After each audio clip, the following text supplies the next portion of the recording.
And the sun is just, the sun is right there today. Yeah, the Super Nevada sun and right on the west side. Exactly where we need it. So the Global 6500 and 7500 for that matter share the same avionics suites. There's a couple of differences. We have a cockpit philosophy that's maybe slightly different than others. So basically what we have is if the cockpit is dark, that means everything's normal. It's very easy to identify if there's something that's not in a normal position, it's in an alternate position, or if it's in a normal condition, whatsoever. So, we have switches are usually aligned. If they're aligned with the fuselage of the aircraft, they're usually in their normal position or 12 o'clock position. If they're not, it's because they're not in their flight position. So very visually, I can already tell that this is not normal, this is not normal for us right now. This is a little odd. I've got, this is different, this is not in their proper position, because we're in an air show mode. So obviously we got this, hence all these messages that we have right now also. So the aircraft is like, hey, I'm not ready to go airborne right now, I don't want to fly now. Very easy to manipulate, the information is customizable. You've got a lot of ways to display information for the different phases that you are in the flight. So obviously all of this I could reconfigure. I could spend some time using cursors, so like you can probably see I've got this cursor moving along. So I could go to different places, get into menus, and this might look like it's still a lot of manipulation, but I can also pre-program a lot of things. I have quick access keys. Let's say I'm just started the engines, I need to go into what we call an after start checklist. Yep. So I will go memory 2 and I reconfigure my aircraft. My checklist work is going to appear here. All my systems that I need to monitor and do the various self-tests and all the stuff is going to appear there. When I'm done with this, I could say, okay, now I'm ready to go taxi. I can go memory 3, let's say. And I've kind of reconfigured the elements. So I'm going to have a chart here. I'm going to have even the zoom in on the airport display here. We have this aircraft has got our combined vision system and new surface management system. So you could see that kind of where you normally have the pilot primary flight information. Yeah. You see this kind of a shadow of an aircraft. That's a part of our surface management system. Kind of gives you a bird's eye view of as you're taxiing. So kind of you would see, this is not the best place to display it, but if you'd be kind of close on the taxiways, close to the aircraft, you'd actually see the taxiways, the cutouts. So even in reduced visibility, you're able to kind of know what's going on better with this. So it's a pretty phenomenal piece of kit, they would say in the UK. Let me show you something else. I'll get back into kind of normal display. It looks like the picture is a little grainy, doesn't it? Yeah. So, but do you see some stuff moving? Yeah, I think I see people. Yes, because right now we've turned on the infrared sensor. So we have an infrared camera here, and it is able to overlay the image here. Okay. At the same time. So what we have is combined vision system, means it's able to blend in the synthetic vision with infrared imagery and combine the two. And so you have this available not only on the screen, but on the head-up display as well. And so when you get to do the approach, there's a point where you can use, let's say it's really bad weather, ceiling is very low, and we can use the infrared system to a certain extent. At one point, we need to be able to transition from the infrared image that sees through clouds and things like that to a natural image where your eye is able to say, yes, this is the runway, I can land there. It's difficult to do when all you see is infrared image on a HUD, on the head-up display is everything's green. So is it a green light, or is it just that because everything is green on the HUD? So the new system has got it that when you approach at one point, it removes where your runway is starting to appear. It removes that area from having to display infrared information so that your eye doesn't have to scan things. It actually says, if I see a runway there, it's going to be natural vision. Yeah. So you get the 100 feet, there's no manipulation, there's no eye moving, trying to find information. It's going to appear there. If I don't see it at 100 feet, go around. Yeah. I'm not going to be able to make all the conditions for a successful landing at this point. So there's a lot of things that we're blending in, the new technology and all that stuff. Okay, well, I actually have something cool to show you. Ah, there you go. Now, I know you're a captain, right? And you may not remember when you started. But, and I don't know if they have these in, where'd you get your license? I got my initial license is in Canada. I got both. Canada? Well, I got a... Awesome. Yes. Awesome. Student pilot. I just started just the other day. That's awesome. Yeah. So this is, I figured it was pretty cool. I want to get my own personal aircraft. Yeah, that's great. No, that's good. That's great, because everybody has to start somewhere. Where you started. That's it. I remember my days. Yeah, struggling a little bit, and eventually, growing through the ranks and have a career path that's going to take you somewhere. Is that what you aspire to do eventually? Or? No. So, I'm an investment banker. Cool. But, I've always liked aircrafts in general. It's fun. So I figured, hey, I might as well learn how to fly. It's fun. And these birds are really fun to fly. All these general aviation birds, and they're awesome to fly. I want to personally go back a little bit backwards and then, have some more general aviation fun, as you call it. But this is, I'd imagine, a little bit more comfortable, right? It is comfortable, but it's also, as I said, you need a big suitcase, and you're gone for a lot of days usually. When you have a principal that has an aircraft like this and uses it for its range, then that means you go to places where you're going to be messed up on the time zones. The 6-7 hours of the time zone difference is not uncommon for this aircraft. So within a day, you can end up, past Dubai, and so 14 hours of flight takes you, sometimes close to India and things like that, depending on where you start. So yeah, your body is going to be a little bit in a different shape. You're not necessarily going to recognize what's daylight and what's nighttime and what your body feels like, but that's why you need something that's comfortable, but something that gives you the right amount of arousal as well to kind of keep you engaged. And so there's mitigation for that. There's ways to combat fatigue, and so there's different problems for the different kind of aircraft that you have. This kind of aircraft, long range, super comfortable, but that means you have to understand your fatigue and how to manage it. That's for sure.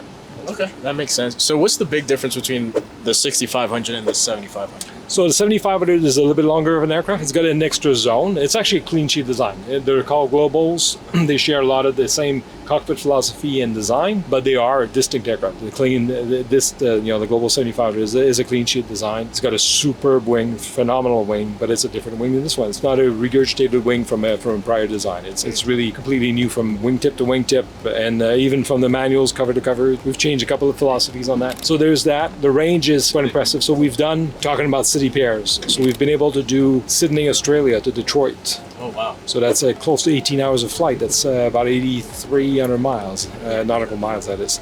So that's quite a distance. The advertised range of the aircraft is about 7,700 miles. So we've been able to exceed that already. And the 8,000 that's coming up has got some enhancements that are going to allow the aircraft to go even a little bit further. Big suitcase? No, an even bigger suitcase than that one. But it has even a higher level of comfort. It has different flight control technology, so it's using more the fly-by-wire system. So you have this is not there. It's actually replaced by a side stick. Okay. The fly-by-wire, that's actual wires, not electronic, right? No, it's actually electronic. So it's an interesting thing that you're raising, because the fly-by-wire system is really electrical wires. You're basically having to input electrical signals that are kind of monitored by computers and all that stuff, sending eventually to an actuator that's an hydraulic actuation system that's going to manipulate the control, the ailerons, elevators, and all that stuff. Whereas in an aircraft like this, you have some cables that are kind of connecting both sides mechanically, but then they translate their whatever the command inputs are to an actuator that's going to do the same kind of hydraulic job to push that control. Because imagine if you take your hand in the wind when you roll out your car window and you go like this, you're going at 60 miles an hour, and you feel that wind pressure. Yeah. And you know that if you go like this, boom, it pulls it out. So imagine the same thing if you try to move a huge surface in the wind at high speed. It doesn't take a lot of deflection, but it takes a lot of force to be able to do that. So you can't really do this just by your brute force, no matter how strong you are. Yeah. I remember going up in like a sling. Yeah. So you have to use your trim, because if not, you're using all brute force. So is that similar to? Yeah, similar to that. So basically you use the trim to kind of neutralize, balance the force that are acting in the control, so you don't have to always continuously struggle, because as you build speed, then the formula for lift and all that stuff it kind of acts square based on the speed. So that means that deflection is kind of probably too much for the speed you're doing. So you're having to brute force it a lot, whereas if we trim it to kind of rebalance that force, help you neutralize that pressure that's under controls. So therefore, it's the same. I mean, it's the same deflection, but the control that you have to put is a lot less. It's kind of rebalancing to help you out in flight. That makes sense. So you don't have to use as much force with this system? You could, because the system is designed to give you what we call an artificial feel. Like all the aircraft that are hydraulically controlled usually have an artificial feel system that is designed to give you the same thing as if you'd be flying a 172, let's say, or any kind of like a Cirrus, where if you don't trim, you're going to feel that pressure and you have to act, and it's going to be difficult to maintain level because you're always continuously fighting it. And so it's designed to do this so that you understand what's happening with the aircraft. Okay. So that you intervene. Once you get the autopilot on, the autopilot will do that on its own. So it's obviously going to try to do exactly what you would be doing. It's kind of rebalancing the forces on the control so that it's not pushing or fighting the air pressure that's around the aircraft. So what's the benefit between this system versus like the fly-by-wire system? So the fly-by-wire is a lighter system because it's obviously using newer technology with more electronics to control. So there's less mechanical components involved in the system. It's a more monitored system in the sense that you can monitor the performance electronically about certain things. The redundancy is is a slightly different level of redundancy. Has the same certification requirements, so it's basically meeting the same certification criteria by the FAA or by the different authorities. It's just doing it in a different way. Usually it's an electrical/hydraulic system. Computers are able to monitor and help you fight against certain problems that you may have, like stall prevention is done a little bit differently, but it is done also more actively. So if for whatever reason somebody's pulling on the controls and says, hey, I'm going to pull on the controls, I'll see what happens. On this plane, you would get to an awareness stage, and if past a certain awareness stage, it's going to start pushing on the controls for you. It's going to actually rip the controls from your hands and say, Oh, wow. can't let you stall the aircraft. It's even going to also say, if you try to take the thrust out, at one point it's going to say, hey buddy, there's a problem. You're bleeding off speed, but you have low thrust and you're not doing anything about it. So at one point it says, you're still not doing anything about it, I'm gonna put it back on. So, so it's able to put back what we call the auto thrust system, start thrusting up the engines to try to maintain speed so that you don't bleed off speed, so stall prevention. So we get the same kind of stuff on the fly-by-wire system, but it's done more in an active stage. So there's different what we call control laws, but let's say you got everything is functional and you try to pull on the stick. So on our design, there's an awareness stage where you feel a lot more resistance, and that's kind of a caution. Hey, buddy, you're pulling a lot. Yeah. And if you keep on pulling this way, then we're going to get into stall territory. And if you keep on pulling, there's a hard stop at one point. And if you get in that hard stop, there's things that are going to happen. Eventually, you're going to still feel a vibration telling you you're getting into that stall range. And we can't let that happen. And if you keep on pulling, eventually it's going to start reducing the nose on its own. So you can pull it. So not going to rip the controls from you, but it's going to say, I'm taking over. Yeah. And it could still do the same thing with the thrust if you have no thrust. But it would actually